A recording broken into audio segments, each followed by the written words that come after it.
6 weeks into my marriage, I found myself crying quietly in the barn, sitting on an overturned bucket with a half-finished chore forgotten beside me. Not because anything was wrong exactly, not because David had done anything unkind, but because I missed my own mother's kitchen so intensely it physically ached, and I felt genuinely ashamed that something as small as homesickness could hit me that hard when everyone around me kept saying how happy a new bride ought to be. Nobody had told me that was normal. Nobody tells you most of what that first year actually involves. By the end of this video, you'll understand the specific things about a first year of marriage that nobody in my community, or honestly probably in most communities, ever prepares a new bride for. The parts that have nothing to do with love itself and everything to do with the quiet, ordinary adjustment of building a life with another person, learning their habits, their history, and their expectations, one small realization at a time. If you've watched my other videos, you know I'm Rebecca, and you know I married David after a long stretch of waiting most people assumed would never end, a story I've told in detail elsewhere. This video is about what actually happened after that, the first year specifically, and everything I wish someone had told me plainly before I found myself surprised by nearly all of it. Standing in kitchens and barns and church pews, slowly realizing how much of married life simply isn't discussed openly beforehand. Nobody tells you how homesickness has nothing to do with regretting your marriage.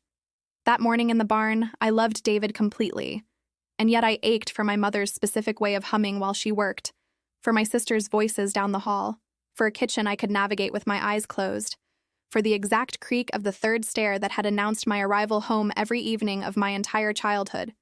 It took me months to understand that missing my old life wasn't a sign anything was wrong with my new one. It was simply grief for a version of daily life that had ended, even while something good had begun to replace it. Two feelings that had every right to exist at the exact same time without canceling each other out. Nobody tells you how much of the first year is spent simply learning another person's habits, the small, unglamorous details nobody thinks to mention beforehand. David, I learned quickly, needed almost complete silence for the first few minutes after waking up, something I discovered the hard way after chattering cheerfully at him one morning about the day's plans and getting nothing but a slightly pained expression in return, followed by a request, more polite than I probably deserved, for a few quiet minutes before conversation. I, in turn, apparently hummed constantly while working, something he found endearing at first and mildly maddening by month 4, especially on days he was trying to concentrate on mending harness leather in the same room. None of that ever comes up during courtship, when everyone is on their best, most patient behavior, sitting properly on porches with a chaperone nearby.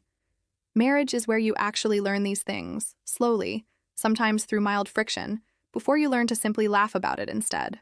Nobody tells you how differently two people can handle money, even within a community that shares similar values around frugality and hard work. David had grown up in a household that saved aggressively for larger purchases, rarely spending on anything beyond strict necessity, while my own family tended to spend a little more freely on small daily comforts. Good coffee, slightly nicer fabric for everyday dresses, a treat from the bakery on a hard week. Our first real disagreement as a married couple happened over exactly this, a small purchase I made without much thought.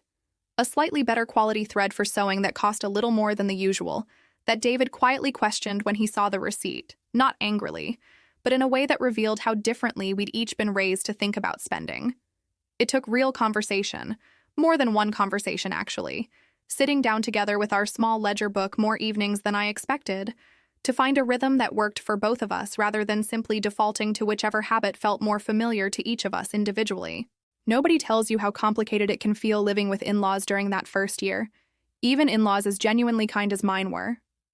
I loved David's mother, and she was patient with me in ways I'm still grateful for, showing me exactly how she liked her kitchen organized without ever making me feel foolish for not already knowing, but there's a specific, quiet difficulty in learning someone else's kitchen, someone else's household rhythm, someone else's unspoken rules about when chores happened and in what order, all while also trying to build your own new identity as a wife, rather than simply another daughter in the house.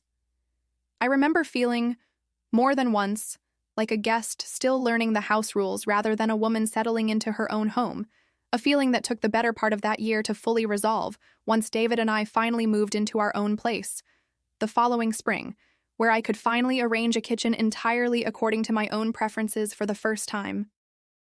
Nobody tells you how quickly and how often people start asking about children, sometimes within weeks of the wedding itself.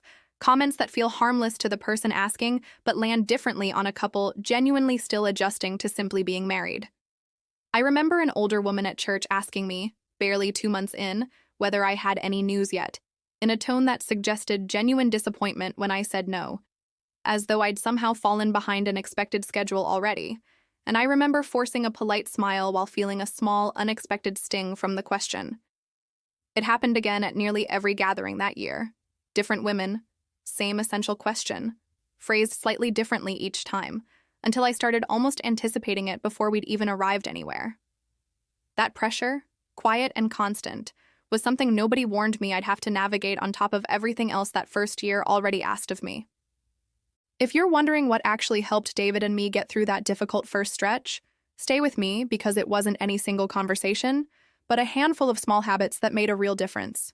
What helped most, more than anything else, was simply naming things out loud rather than assuming the other person already understood.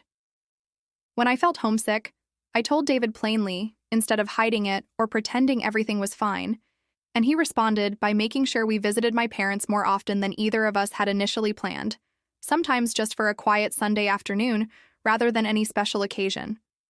When financial disagreements came up, we started setting aside a specific evening each week just to talk plainly about money, sitting together with the ledger book and a cup of tea, rather than letting small disagreements build up silently until they became bigger ones.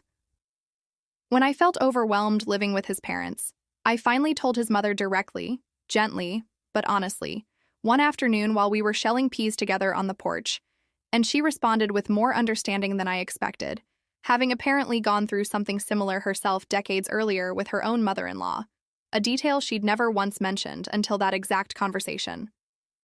Looking back on that first year now, what strikes me most is how little of the real difficulty had anything to do with whether David and I loved each other.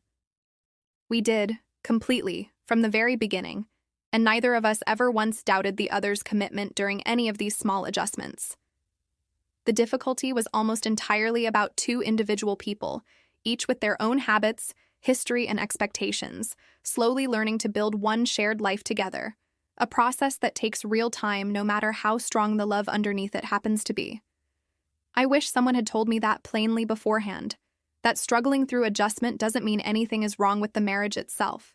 It simply means you're doing the actual ordinary work marriage genuinely requires, work that nobody, not my aunt, not my mother, not even David's own parents, ever thought to describe honestly before we needed to figure most of it out for ourselves. Tell me in the comments, what's something about your own first year of marriage, or your first year in any major life change, that nobody warned you about beforehand? I'd genuinely like to hear your story.